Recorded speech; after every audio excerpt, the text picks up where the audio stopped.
There's a lot of death in games. Most of it either glorified, stylized, or just inconsequential. But increasingly, games are endeavouring to give their on-screen deaths weight, to make us grapple with the consequences of the loss of life, to make death really hurt. In The Last of Us Part 2, Naughty Dog's message was loud and clear. Death and violence are neither glorious nor inconsequential. The game wanted us to feel the pain of every stab, shot, and wallop, and to make us understand that brutality and hatred only lead to more of the same. But by focusing so narrowly on the depiction of death in every shape and form, Naughty Dog failed to recognize that the tragedy of death isn't really about death.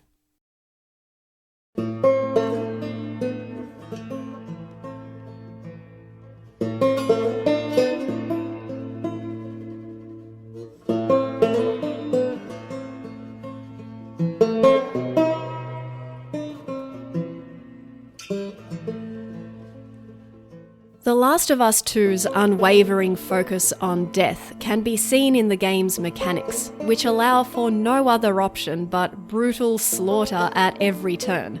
It forces the player to go on one long, murderous rampage through the streets of Seattle, and then it expects them to feel bad for doing the thing they had no choice but to do.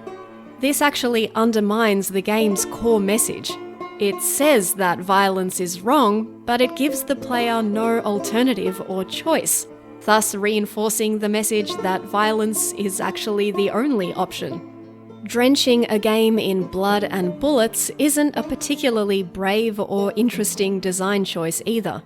A game with a truly non-violent spirit would offer legitimate non-violent options to resolve a conflict, or tell a different story entirely which featured little to no violent conflict. The Last of Us 2's single-minded focus on violence and death is not limited to the mechanics, but is also evident in the narrative core of the game. Before I talk about that though, I'd like to discuss a couple of games that tell stories which do justice to the tragedy of death, and to show how, in a way, they aren't about death at all.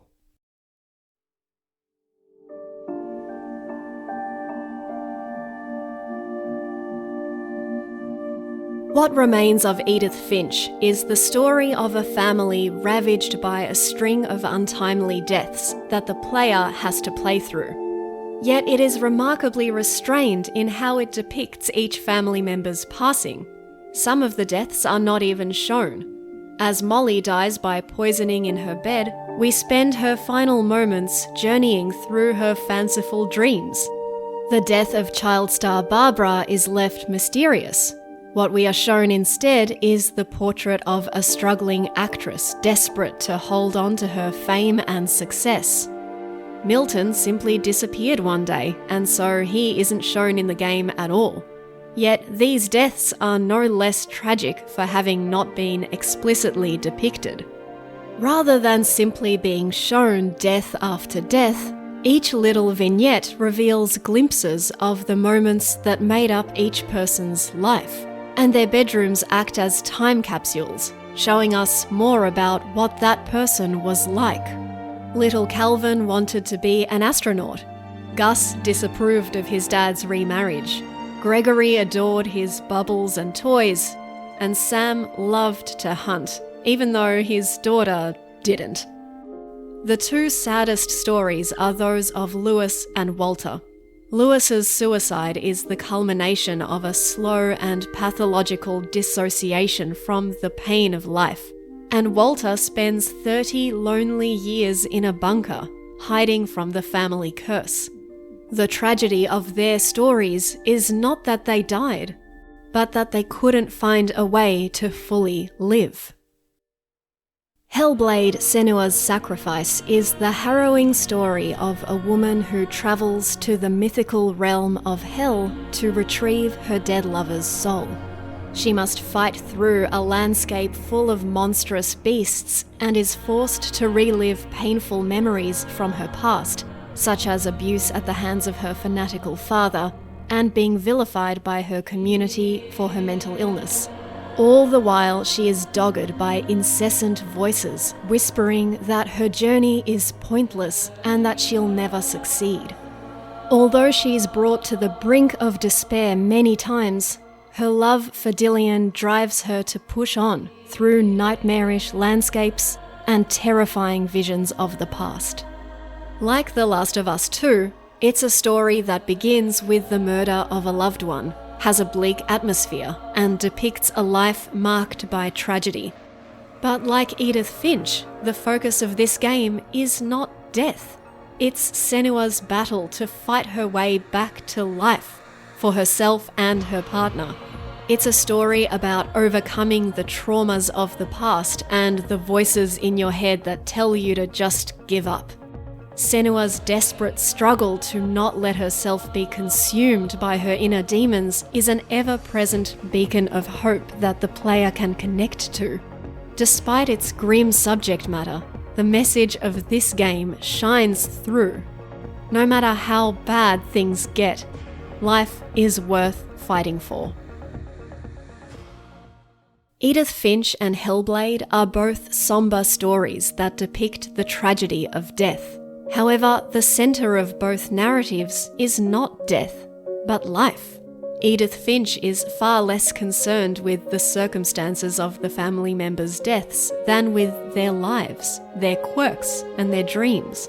Hellblade is about finding the inner strength to conquer the forces of death and darkness.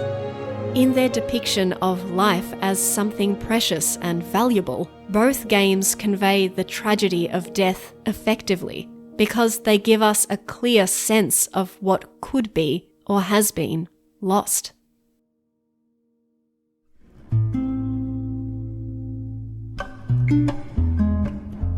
Grief is the psychological reaction to loss. It has two elements: having something you value and then losing it.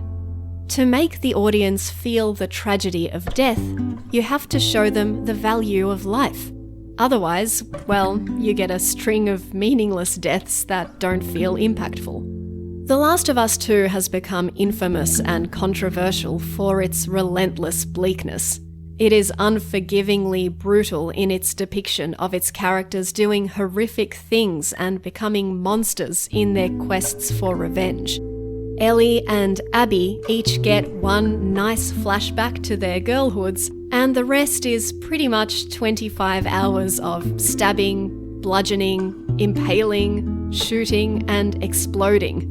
There is very little life to be found in this story, and the fact that it's set in a bleak post-apocalypse is no excuse. Even in a grim post-apocalypse, moments of beauty and humanity can always be found and treasured. But the few times the game presents an opportunity for the characters to nourish beauty or to appreciate life over death, that opportunity gets well and truly squandered. Ellie's blossoming relationship could represent a new beginning, but both Ellie and Dina seem more than happy to throw that away on a blood-soaked revenge mission where one or both of them could easily die. And it doesn't seem like Naughty Dog were interested in portraying this waste of a relationship as tragic. In fact, quite a few people seem to have interpreted it as sweet. And I think I know why. Naughty Dog's goal was to get the player emotionally on board with the revenge mission, so they couldn't exactly condemn it at the same time. But in failing to portray this as the clearly awful choice that it is, they end up almost romanticizing death. At the very least, the game doesn't seem to cherish Ellie and Dina's relationship or present it as worth risking their revenge mission to preserve. Dina's pregnancy literally embodies new life, as does Mel's. How does the game depict these beacons of hope and rebirth? By having everyone in the game treat them as disposable, including themselves. Even after it becomes clear that Dina is very sick and will probably die if left by herself, both Ellie and Jesse decide the horror show must go on and abandon her to go and kill more people.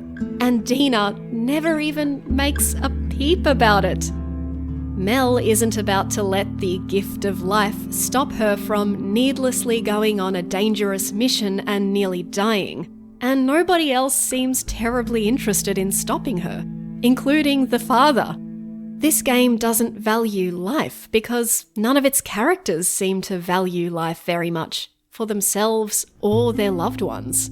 With the exception of perhaps the last 5 minutes of the game, The Last of Us 2 seems intent on depicting life as disposable. Its bloody-minded characters spend almost the entire game determined to do nothing but violence. Naughty Dog seem to believe that the best way to convey the tragedy of death and violence is to relentlessly shove it down the player's throat for 25 hours. But that doesn't create a sense of loss or tragedy. Remember, feeling grief requires that you value what's been lost. And The Last of Us 2 doesn't value life. All the hideous incarnations of death and destruction in the game certainly did make me feel a lot of things. Uncomfortable, disgusted, worn out. But it didn't make me feel sadness, or grief, or loss. And it didn't leave me with the feeling that murder and violence are tragic, only that they're grotesque.